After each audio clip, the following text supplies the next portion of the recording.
Houthi mengonfirmasi drone Java telah menyerang ibu kota Israel, Tel Aviv pada Jumat 19 Juli. Serangan tersebut mengakibatkan status Tel Aviv menjadi siaga tinggi lantaran sistem pertahanan udara yang tak mampu mendeteksi serangan musuh. Bahkan beredar berbagai video di media sosial memperlihatkan ledakan di jalanan Tel Aviv. Terlihat ibu kota Israel itu porak-poranda hingga warga lari ketakutan menyelamatkan diri. Dikutip dari Tribunnews.com, serangan itu mengakibatkan 1 orang tewas dan sekira 10 lainnya luka parah. Serangan Houthi juga nyaris menghantam gedung konsulat Amerika Serikat. Hal tersebut disampaikan oleh seorang jurnalis Israel.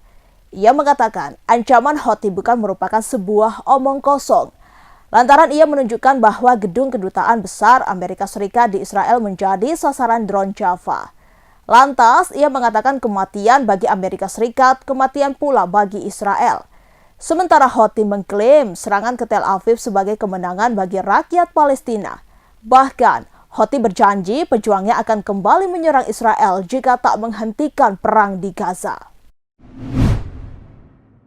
Bangkai helikopter registrasi PKWSP yang mengalami kecelakaan jatuh di Suluban, Pecatu, Kuta Selatan, Bali pada Jumat 19 Juli 2024 hingga saat ini belum dievakuasi. Evakuasi akan dilakukan oleh pemilik helikopter sendiri yakni PT White Sky Aviation menunggu hasil investigasi dari Komite Nasional Keselamatan Transportasi atau KNKT. Ternyata helikopter tersebut jatuh di lahan milik warga yang akan dibuat akses jalan.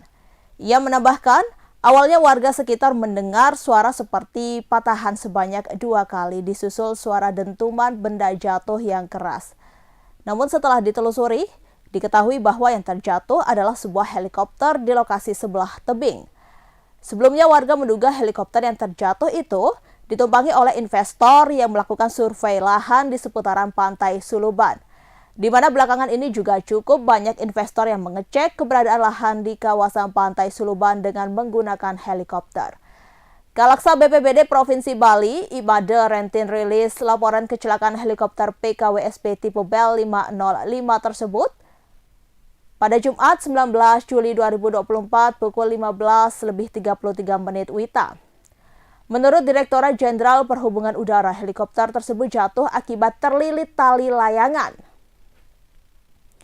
Pihak perusahaan tersebut juga telah mengirimkan tim investigasi ke lokasi kejadian jatuhnya helikopter.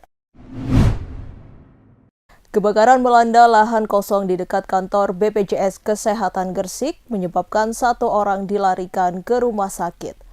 Korban adalah satpam kantor setempat mengalami luka setelah jatuh dari ketinggian 8 meter. Kebakaran lahan kosong terjadi di dekat kantor BPJS Kesehatan Gresik yang baru di Jalan Wahidin Sudirohusodo, Kecamatan Kebomas, Gresik terjadi pada Jumat 19 Juli siang. Informasi yang dihimpun, awalnya ada orang bakar-bakar, kemudian api merembet dengan cepat ke rumput alang-alang kering. Dengan hembusan angin kencang, api semakin membesar. Kemudian saksi mata mengetahui ada asap tebal lalu menghubungi Dinas Pemadam Kebakaran dan Penyelamatan Kabupaten Gresik. Piket pos kota yang mendapat laporan segera memakai APD lengkap lalu berangkat menuju ke tempat kejadian kebakaran. Sesampainya di lokasi, personil damkar melakukan pemadaman dan mendapat laporan dari salah satu karyawan BPJS bahwasanya ada korban terjatuh dan tak bisa bergerak. Hal itu diungkapkan oleh Kepala Dinas Pemadam Kebakaran dan Penyelamatan Gresik, Suyono. Kemudian pihak BPJS Kesehatan Gresik menghubungi Rumah Sakit Ibnu Sina untuk menangani satpam tersebut. Selang beberapa menit, tim medis Ibnu Sina tiba di lokasi dan segera melakukan penanganan terhadap korban. Nyawa korban selamat, namun ia mengerang kesakitan, menahan rasa sakit saat dievakuasi oleh petugas. Di saat bersamaan, personil damkar sudah selesai melakukan pemadaman dan pembasahan dan memastikan api benar-benar padam sekitar pukul 15.45 waktu Indonesia Barat. Personil kembali menuju pos kota. Kondisi Tel Aviv, Israel mencekam setelah diserang rudal perlawanan Houthi Yaman pada Jumat 19 Juli dini hari. Menanggapi serangan tersebut, perlawanan di Palestina pun bersorak. Komite Perlawanan di Palestina memberkati operasi heroik yang dilakukan oleh pasukan Yaman. Serangan itu sendiri menyasar kota Jaffa yang diduduki, yang oleh Israel disebut Tel Aviv. Mereka menyebut serangan itu menunjukkan bahwa tak ada stabilitas atau keamanan bagi Zionis di tanah yang mereka duduki. Perlawanan lantas memberikan hormat ke Yaman yang telah mempermalukan Israel. Hal serupa juga diungkapkan oleh Gerakan Mujahidin Palestina. Mereka menegaskan bahwa operasi heroik yang menargetkan Tel Aviv adalah sebuah perkembangan kualitatif. Gerakan Mujahidin lantas mengapresiasi posisi masyarakat Yaman dan posisi pemimpin gerakan Ansar Allah. Pasalnya, mereka banyak penghalang, mereka tetap teguh membela Palestina. Sementara Front Populer untuk Pembebasan Palestina menilai Yaman menepati janji mereka. Operasi ini menunjukkan kemampuan angkatan bersenjata Yaman untuk menembus kedalaman Zionis. Wali Kota Semarang, Hefearita Gunaryanti Rahayu atau Mbak Ita tak terlihat di Balai Kota setelah penggeledahan yang dilakukan Komisi Pemberantasan Korupsi pada Rabu 17 Juli. Sementara pihak PDI Perjuangan Irit Bicara merespon kasus dugaan korupsi yang menyeret kadernya tersebut. Keberadaan Mbak Ita hingga saat ini belum diketahui setelah penggeledahan. Jumat 19 Juli, Sekretaris Daerah Kota Semarang, Iswar Amiduddin mengaku juga tak tahu. Hingga saat ini, pihaknya belum mendapatkan arahan dari Ita. Sementara jabatan wali kota juga belum dikatakan kosong. Ia memastikan pelayanan pemerintah Kota Semarang tetap berjalan seperti biasa. DPC PDIP Kota Semarang, Jawa Tengah, Irit bicara saat ditanya soal Walkot Semarang. Sekretaris DPC PDIP Kota Semarang, Kadar Lusman menyebut pihaknya tak memiliki wewenang untuk memberikan keterangan. Dia menyebut soal kasus dugaan korupsi tersebut yang berhak untuk memberikan statement merupakan Ketua DPC Semarang. Dirinya juga mengaku belum tahu soal bantuan hukum untuk Ita. Diketahui, suami Mbak Ita yang juga kader PDIP juga terseret dugaan korupsi pemerintah Kota Semarang. Seperti Wali Kota Semarang, suami Mbak Ita, Alwin Basri juga tak ada kabar.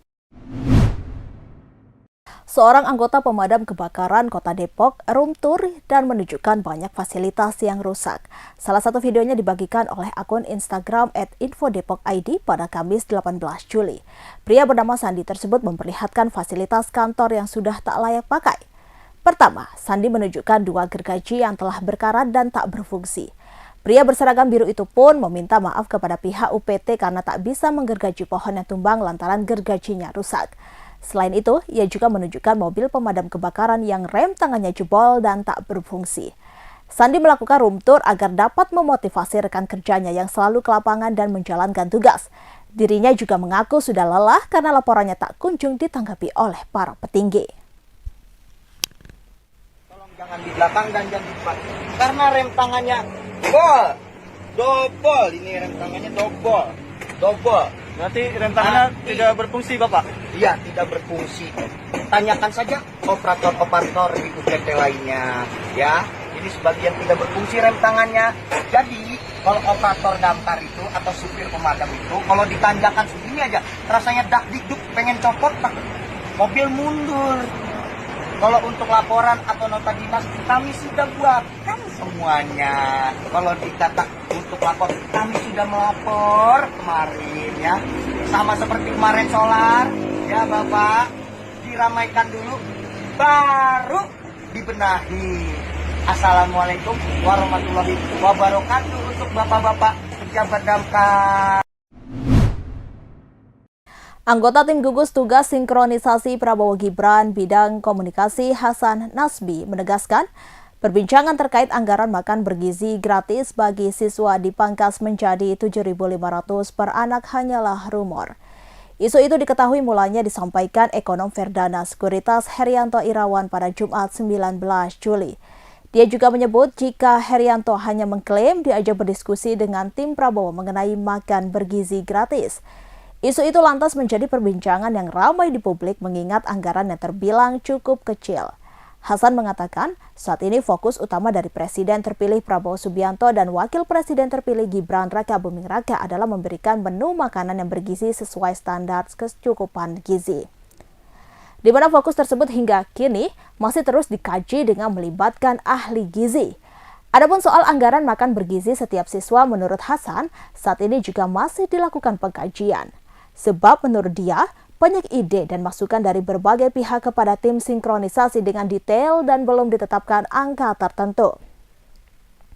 Hasan menjelaskan, wilayah di Indonesia sendiri memiliki keberagaman sumber gizi sehingga masing-masing wilayah memiliki menu lokal yang berbeda satu dengan lainnya. Pemenuhan standar gizi pun akan disesuaikan ketersediaan bahan makanan dengan menu lokal tersebut. Wakil Presiden terpilih Republik Indonesia Gibran Rakabuming Raka juga merespon terkait rumor pemangkasan anggaran makan bergizi gratis menjadi Rp7.500 per anak tersebut. Mantan wali kota Solo itu meminta semua pihak tidak berbicara apapun hal yang belum pasti. Gibran menyatakan selama ini uji coba makan gratis menggunakan anggaran Rp15.000 per siswa. Hanya saja angka itu baru uji coba dan Gibran menyatakan belum ada kepastian soal harga atau anggaran tepatnya. Download Tribun X sekarang, menghadirkan lokal menjadi Indonesia.